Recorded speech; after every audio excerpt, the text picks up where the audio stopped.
Canterbury டேல்ஸில் உள்ள another tail, த millers tail. இந்த millers tail வந்து நைட்ஸ் டேலுக்கு அப்புறம் வரக்கூடிய செகண்ட் டெய்ல்.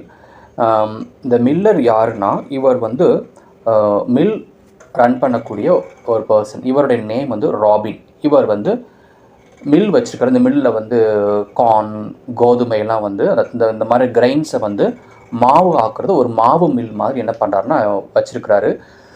இவரும் வந்து கேண்டபரிக்கு ட்ராவல் பண்ணுறாரு ஆஸ் அ பில்கிரீம். இப்போது ஆஃப்டர் நைட்ஸ் இவர் வந்து என்ன பண்ணுறாருன்னா செகண்டாக இவர் ஒரு டெய்ல் நரேட் பண்ணுறாரு. ஸோ ஃபஸ்ட்டு டெய்ல் வந்து நைட்ஸ் டெய்லு, செகண்ட் வந்து மில்லர்ஸ் டெய்ல். இப்போ மில்லருடைய டெய்ல் வந்து ரொம்ப அசிங்கமானது, டர்ட்டியாக இருக்கக்கூடியது, பட்டு ஜோக்காக இருக்கும். சில பேருக்கு இதை கேட்க பிடிக்கும், சில பேருக்கு பிடிக்காது. ஸோ என்ன மாதிரியான ஸ்டோரியை சொல்கிறாரு நம்ம லிஸ்ட் பண்ணிக்கலாம். The miller interprets the host to tell the story in response to the knight's tale. இப்போ நைட் வந்து ஸ்டோரியை சொன்னதுக்கப்புறம் எல்லாருமே என்ஜாய் பண்ணி கேட்டாங்க. இதுக்கப்புறம் வந்து நான் வந்து ஒரு ஸ்டோரி சொல்கிறேன்னு மில்லர் வந்து சொல்கிறாரு. அப்போ ஹோஸ்ட் என்ன சொல்கிறாருன்னா, இல்லை நீங்கள் இப்போ சொல்ல வேண்டாம், அவங்க ஸ்டோரி ரொம்ப டர்ட்டியாக இருக்கும் அப்படின்னு அவர் சொல்கிறாரு. அப்புறம் he tells fabliau, humorous and bawdy fable with complicated tricks and dirty jokes. இவருடைய ஜோக்ஸ், அவருடைய ஸ்டோரி இப்படி தான் இருக்குன்னு அவர் சொல்கிறார். ஏன்னா உங்களுடைய ஸ்டோரி ரொம்ப ஃபேபிள்னால் ரொம்ப அசிங்கமானதாக இருக்கும், நகைச்சுவையாக இருந்தாலும் ஒருத்தவங்க அருவருக்கத்தக்க மாதிரியான கான்செப்டில் இருக்குன்னு சொல்கிறாங்க. பட் ஹியூமரஸாக இருக்கும். பாடி ஃபேபிள் ஒரு கட்டுக்கதையாக இருக்கும். இந்த இவருடைய ஸ்டோரி கம்ப்ளீட்டாக கட்டுக்கதைகளாக இருக்கும். இல்லை ட்ரிக்ஸ் யூஸ் பண்ணியிருப்பீங்க அப்படிங்கிறத மாதிரி தான் சொல்கிறாரு. Chaucer wants the reader if the risk content suggest skipping the tale if they prefer. அதனால் சாசர் என்ன சொல்கிறாருன்னா, ஓகே இவருடைய ஸ்டோரி ரொம்ப டர்ட்டியாக ரொம்ப அசிங்கத்தனமாக இருந்தால் இந்த ஸ்டோரி இப்போ அடிக்கக்கூடிய ரீடர்ஸ் வந்து ஸ்கிப் பண்ணிக்கலாம்ங்கிற நமக்கு வந்து ஒரு வார்னிங்கே சொல்லியிருந்தார். இருந்தாலும் நம்ம என்ன பண்ணுறோம்னா இந்த ஸ்டோரி நம்ம என்ன தெரிஞ்சுக்கலாம். The story revolves around an old carpenter John and his wife flirtatious wife Alice. இந்த ஸ்டோரியில் வந்து முக்கியமான கேரக்டர்ஸ் வந்து ஜான், இவர் ரொம்ப வயசானவர், ஆனால் இவரோட ஒய்ஃப் ரொம்ப பியூட்டிஃபுல்லாக இருப்பாங்க, பட் யங்காக இருப்பாங்க. இவங்களுடைய நேம் வந்து அலிசன். இவங்க வந்து ரொம்ப பியூட்டியான லேடி. அந்த ஊர் வந்து ஆக்ஸ்ஃபோர்டுங்கிற அந்த டவுனில் வந்து வசிச்சுட்டு இருப்பாங்க. ஒரு கார்பெண்டர் வேலை செஞ்சுக்கிட்டு இருப்பார். இவங்க வந்து வருமானத்துக்காக என்ன பண்ணுவாங்கன்னா, ஜான் வந்து தன்னுடைய ரூமை வந்து வாடகை கொடுக்கக்கூடிய ஒரு தொழிலும் பண்ணிகிட்டு இருப்பார். யாராவது ரூம் கேட்குறாங்க, வீடு கேட்குறாங்கன்னா தன்னோட வீடை வந்து வாடகை கொடுப்பார். அப்படி வந்து அந்த வீட்டுக்கு வாடகைக்காக வந்து நிக்கோலஸ் அப்படின்னு ஒரு ஸ்டூடெண்ட், இவர் வந்து ஆக்ஸ்ஃபோர்ட் யூனிவர்சிட்டியில் படிக்கக்கூடிய student. So Nicholas a charming scholar pursues Alison and they plan to sleep together. So இப்போ இவர் ஆக்ஸ்ஃபோர்ட் யூனிவர்சிட்டியில் படிக்கக்கூடிய ஒரு ஸ்காலர், ஒரு ஸ்டூடெண்ட்னு வச்சுக்கோங்களேன். இவர் வந்து இப்போ வாடகைக்கு ஒரு ரூம் கேட்குறாரு. அதை வந்து ஜான் தன்னுடைய ரூமை வாடகை கொடுக்குறாங்க. அவருடைய வீட்டில் ஒரு பகுதி கொடுக்குறாங்க. அந்த சமயத்தில் தான் வந்து இந்த நிக்கோலஸ் வந்து அலிசன் மேலே ஒரு அட்ராக்ஷன் வந்துட்டு, பிகாஸ் நான் சொன்ன மாதிரி இந்த அலிசன் ரொம்ப யங்காக இருப்பாங்க, பியூட்டியாக இருப்பாங்க. அந்த ஆக்ஸ்ஃபோர்டு டவுன்லேயே வந்து அலிசன் தான் ரொம்ப பியூட்டியாக இருப்பாங்க. ஸோ அவங்க மேலே நிக்கோலஸ்க்கு ஒரு அஃபெக்ஷன் வந்துடும், ஒரு லவ் மாதிரி வந்துடும். அதனால் வந்து அலிசன் கூட நம்ம என்ன பண்ணால் உடலுறவு வச்சுக்கணும், செக்ஸ் வச்சுக்கணும் அப்படின்னு நிக்கோலஸ் வந்து பிளான் போடுவான். அதனால் அந்த ஒரு கான்செப்ட்லேயே வந்து அலிசன் கூட நிக்கோலஸ் ரொம்ப க்ளோஸாக ரிலேஷன்ஷிப் வச்சுக்கிறது மாதிரினா பழகிக்கிட்டு இருப்பான். யாருக்கு தெரியாமல் தன்னோட இந்த அலிசனோட ஹஸ்பண்ட் ஜானுக்கு தெரியாமல். So another suitor John also desires Alison but is rejected.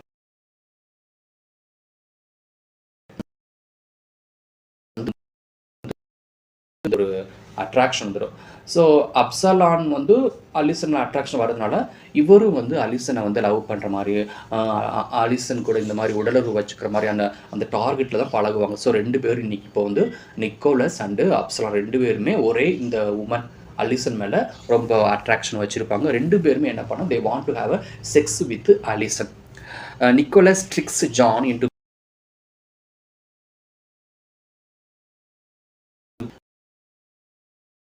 வச்சுக்கணுங்கிற அந்த ஒரு டார்கெட்டில் என்ன பண்ணுவான் அப்படின்னா நிக்கோலஸு அலிசனுடைய ஹஸ்பண்ட் ஜான்ட்டு சொல்லுவான், இன்றைக்கி ரொம்ப மழை பெஞ்சு பயங்கர வெள்ளம் வரப்போது அந்த ஊரில், அதனால் வந்து ஒரு டப்புக்குள்ளே பெரிய டப்புக்குள்ளே ரெண்டு பேருமே ஒழிஞ்சிக்கலாம், ஸோ தட் நம்ம ரெண்டு பேருமே இந்த வெள்ளத்துலேருந்து தப்பிச்சுக்கலாம்னு ஒரு பொய்யான ஒரு நியூஸை வந்து ஜான்ட்டு சொல்கிறேன். ஜான் அதை நம்பிக்கிட்டு இப்போ ரெண்டு பேருமே என்ன பண்ணுவாங்கன்னா, நிக்கோலஸ் அண்ட் ஜான் ரெண்டு பேரும் டப்புக்குள்ளே ஒழிஞ்சிக்குவாங்க. This allows Nicholas and Alison to have an affair while John is unaware. ஆனால் ஜானை மட்டும் டப்புக்குள்ளே ஒளிய வச்சுக்கிட்டு நிக்கோலஸ் வந்து வெளியே வந்துடுவான். ஸோ தட் அவன் வந்து அலிசனை மீட் பண்ணி அலிசன் கூட இந்த மாதிரி உடலுறவு வச்சுக்கணுங்கிற கான்செப்டில். ஸோ தட் ஜானுக்கு இந்த விஷயம் தெரியக்கூடாது அப்படின்னு. ஜான் என்ன நினைக்கிறான்னா, வெள்ளம் வருதுனால ஒரு டப்புக்கு நம்ம ஒளிஞ்சிடலாம், டப்புக்குள்ளேயே இருப்பார் ரொம்ப இன்னசென்ட்டாக. அவருக்கு என்ன நடக்க போகுதுங்கிறது கூட தெரியாது அந்த அளவுக்கு. Absalon tries to kiss Alison but receives a rear end instead. ஆனால் அப்சலானும் இந்த விஷயம் தெரிஞ்சுக்கிட்டு எப்படியாவது அலிசனை நம்ம கிஸ் பண்ணிடணும்ட்டு கிஸ் பண்ண முயற்சி பண்ணுவான். பட் அலிசனை வந்து கிஸ் பண்ணவே முடியாது அப்சலானால். Angry Absalon returns to the hot poker and brands Nicholas buttocks. So அந்த ஒரு முயற்சியில் ஈடுபடும் போது ரொம்ப ஆர்வக்கோளராக வந்து என்ன பண்ணுவான்னா, அந்த அப்சலான் வந்து அலிசனை கிஸ் பண்ணுறதுக்கு பதிலாக நிக்கோலஸுடைய பட்டக்ஸ், அதாவது அவனோட பின்புறம் அவனோட பட்டக்ஸை வந்து கிஸ் பண்ணுவான். அதே மாதிரி இந்த ஹாட் போக்கர் அப்படிங்கிற ஒரு கருவியை வந்து இன்ஸ்டெட் பண்ணிடுவான். அதில் சூட்டுனால என்ன பண்ணிடுவான்னா, நிக்கோலஸ் வந்து ரொம்ப சத்தம் போட்டுருவான் அந்த வழியில்.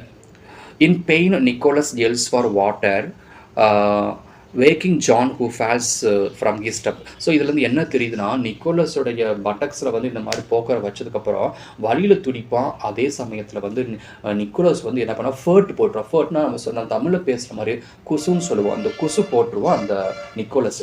அந்த குசு யார் மேலே படுனா, அப்சலானுடைய ஃபேஸில் பட்டுரும். இதை கேட்டு இந்த ஸ்டோரி கேட்கும்போது எல்லாருமே சிரிச்சிருவாங்க. அப்சலான் ஒரு எய்மோட போகிறான், பட் அதுக்கு அகெயின்ஸ்டாக தான் நடக்குது.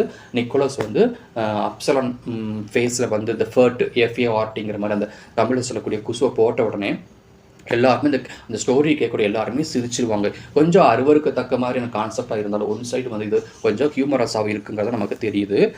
உடனே சத்தம் போட்டுருவான். அதே சமயத்தில் யாருன்னா நிக்கோலஸ். இந்த சத்தத்தை கேட்ட உடனே ஜான் வந்து அந்த டப்பில் இருந்து எழுந்துச்சு வெளியே வந்துடுவோம். அந்த டப்பு என்ன ஆயிருக்குன்னா, ஒரு கயிறை வச்சு கட்டி தொங்க போட்டிருப்பாங்க வீட்டுக்கு மேலே. ஸோ தண்ணி வந்து டப்புக்கு நுழையக்கூடாதுன்னு வீட்டு மேலே ஒரு அந்த டப்பில் கயிறை கட்டி வீட்டு அந்த அட்டிக்கு மேலே சீலிங்கில் தொங்க போட்டிருப்பாங்க.